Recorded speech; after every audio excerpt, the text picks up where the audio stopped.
What is an algorithm? An algorithm is a set of clear steps used to solve a problem or to reach a result.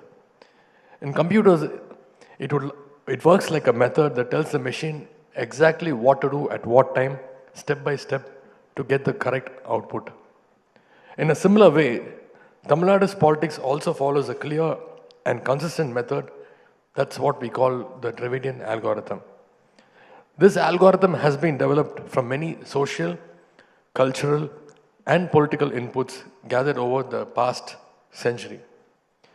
It is this algorithm that guides the people of Tamil Nadu when they make their very important political decisions. One such political decision is that the Tamil people will never submit to the dominance of the union government. You may all know the constitution outlines the structures and powers of the union government. Even though powers are divided, they are placed under the union list, state list, and the concurrent list. So when our constitution clearly uses the term union government, why do most of the media and many northern leaders, they still call it the central government? When we call the government in New Delhi the central government, it creates a mindset that they are at the center and they can at any time pull all the powers towards themselves. That is why our Honorable Chief Minister, Udhayanidhi Stalin Dravidian, began using the term union government instead of the central government. The moment he did this, the BJP leaders and the supporters, they started criticizing us. They asked, how can you call it the central government as union government? And they are still upset about this simple but very powerful word, the powerful correction. DMK's view on this subject is very, very clear. The union government should only have those limited powers that concern the entire nation. The four key areas such as the defense, the foreign affairs, the interstate communication, and the currency. Other than these, all the remaining powers should rest with the state governments. This is the DMK's stand. We continue to fight for the state autonomy, even as the union government keeps resisting it through increasing centralization. Our leaders, Peraringer Anna and Muttamalinga Dr. Kalaignar, had always said that a strong federal system is what truly strengthens our country. The significant part of the development in India has come from the efforts and initiatives of all the state governments. Unfortunately, instead of supporting the well-performing states, the union government is actually punishing them, penalizing them. The union government has been penalizing states like Tamil Nadu through unfair sharing of tax revenues, delaying or blocking the funds, imposing centrally sponsored schemes across departments, the new education policy, and recently the delimitation. They are also undermining the elected state government through their appointed governor. Due to this rising centralization of power in Delhi, states like ours, Tamil Nadu, are suffering in two major ways, culturally and both financially. Tamil Nadu has always followed the two-language policy since 1967. We also have a century-long history of resisting Hindi impositions. Despite this, the union government keeps pressurizing Tamil Nadu to accept the new three-language formula under the name of new education policy. They even went to the extent of saying that the state's dues of rupees 2,100 crores for education would be released to the state only if we accept the three-language policy. But our Honorable Chief Minister, Udhayanidhi Stalin, firmly said, not just rupees 2,100 crores, even if the union government offers us rupees 10,000 crores, Tamil Nadu will never ever accept the three-language formula. The union government has not yet allocated the allocation funds for the Tamil Nadu. Therefore, our government has initiated legal proceedings before the Supreme Court to secure the education fund. We are still fighting for it. And let me state clearly before this gathering, if the union government tries to impose Hindi or any other language on our people, Tamil Nadu will never hesitate to rise again and fight another language battle. Similarly, the union government tried in every possible way to stall the archaeological excavations in Kiradi. But our Dravidian model government stood firm and continued the work to uncover one of the oldest civilizations in our country.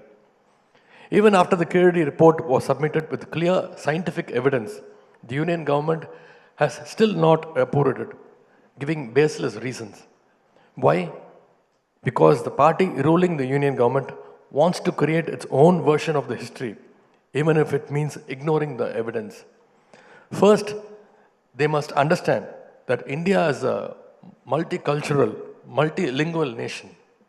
Every state has its own language, own history, own culture, own pride, own politics, and its own heroes. But the BJP wants to overshadow all of this with their idea of one nation, one election, one culture, one language, one religion, and one history. The BJP wants to impose cultural dominance over all the states. Their aim is to reduce all the rich and diverse cultures of our country to a single identity and bring everything under their own control. Their goal is to push India towards a strong unitary system by making the state governments powerless, or I would even say, by completely destroying the very own idea of states. They want state governments to function like municipal corporations, following the orders from Delhi. And because the BJP sees the DMK as a major obstacle to their agenda, they're making all efforts to block the developmental agenda of Tamil Nadu. They are misusing the powers of the union government and even independent institutions. Whenever Tamil Nadu and other southern states raise physical concerns and demand a rightful share, the BJP-ruled union government chooses to completely ignore these issues. The unfair way of sharing tax revenues and other funds has already affected the southern states, even though we contribute more to the nation's economy. To silence the voices of these economically stronger states that ask for fair fund allocation, the BJP is now pushing a new strategy, the delimitation. We are proud that our Honorable Chief Minister understood this conspiracy much earlier and raised his voice against it for the first time in our country. Because delimitation, as mentioned here, will reduce the number of MPs from Tamil Nadu and other states and successfully implemented the union government's family planning program. Meanwhile, the states that did not implement the population control measures properly will get more Lok Sabha seats if this plan is carried out. If I have to summarize the BJP's plan in one line, they want economically strong states to become politically weak, while economically weaker states to gain more political power. This delimitation will only lead to more concentration of power in the union government and will destroy whatever little federalism is left in our country. Most of you must be aware the union government recently rejected the Tamil Nadu's metro rail proposals for Coimbatore and Madurai. Citing what is the reason? They said the population figures, it is very less. But as many of you are aware, several cities in BJP-ruled states with populations smaller than Coimbatore and Madurai have already received approval for new metro rail projects. As the DMK government continues to resist every attempt by the BJP to assert its supremacy over the state governments, they are misusing all the institutions under their control to threaten the state governments. They are unleashing the CBI, the ED, Income Tax Department, and other agencies against the DMK leaders and ministers with only one aim, to silence us, to silence Tamil Nadu. The BJP has already taken control of AIDMK, which is supposed to be the opposition party in Tamil Nadu. By threatening them through these very institutions, they have turned the AIDMK into a mere branch of BJP. While the democratic forces are voicing against the Special Intensive Revision, the SIR list, AIADMK approached the Supreme Court in favor of the SIR. The BJP expects the DMK to behave just like this submissive AIADMK, a party that has the term Dravidam only in its name, but acts completely opposite to the Dravidian ideologies. Thank you.